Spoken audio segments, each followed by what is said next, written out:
भारत का प्रधान न्यायाधीश बी.आर. गवईमा सर्वोच्च अदालतमा जुत्ता प्रहार भएको छ। अदालतको कोर्ट नम्बर 1 मा सुनवाई चलिरहेको बेला राकेश किशोर नाम गरेका वकिलले जुत्ता खोलेर प्रधान न्यायाधीशलाई प्रहार गरेको अन्तर्राष्ट्रिय सञ्चार माध्यमले जनाएका छन्। घटना लगत्तै अदालत पुगेको प्रहरीले अनुसन्धान अघि बढाएको छ। राकेश किशोर मयूर विहार क्षेत्रमा बस्ने गरेको र सर्वोच्च अदालतको एउटा बार एसोसिएसनको सदस्य भएको बताएको छ।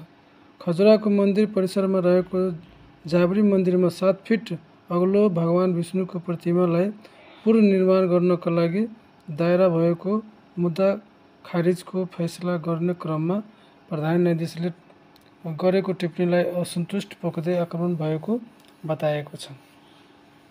अब यसको लागि पनि पुलिस प्रशासनले अनुसन्धान गर्छ अनि फेरि त्यही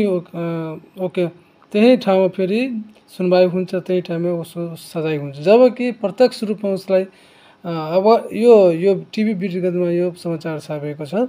तर अब यस्तो यो म किन सुनाउन तपाईँको बिचमा राखेको हो कि अब सर्वोच्च प्रधान न्यायाधीश सर्वोच्च अदालतमा पनि जुत्ता प्रहार गरेको छ, पुरा प्रत्यक्ष देखेको छ, भोगेको छ। तर पनि उहाँ पुलिस प्रशासन आएर चाहिँ अनुसन्धान गर्छ अनि मात्रै उहाँको फेरि त्यही अदालतमा आएर सुनवाई हुन्छ र फैसला सुनाउँछ।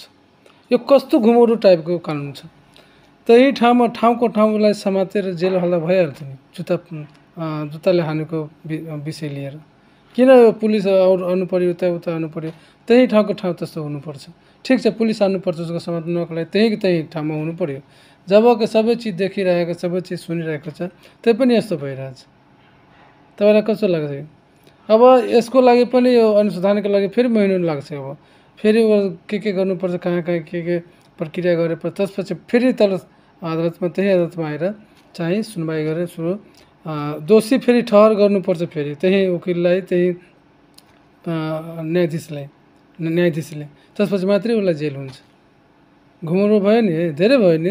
अब मलाई जानकारी अनुसार चाहिँ बी.आर. जो छ प्रधान न्यायाधीश, ऊ चाहिँ दलितको छ, दलित छ। त्यो चाहिँ सायद मलाई लाग्छ कि चमार जातिको नै हो। यो पहिलो एउटा प्रधान न्यायाधीश हुनुहुन्छ।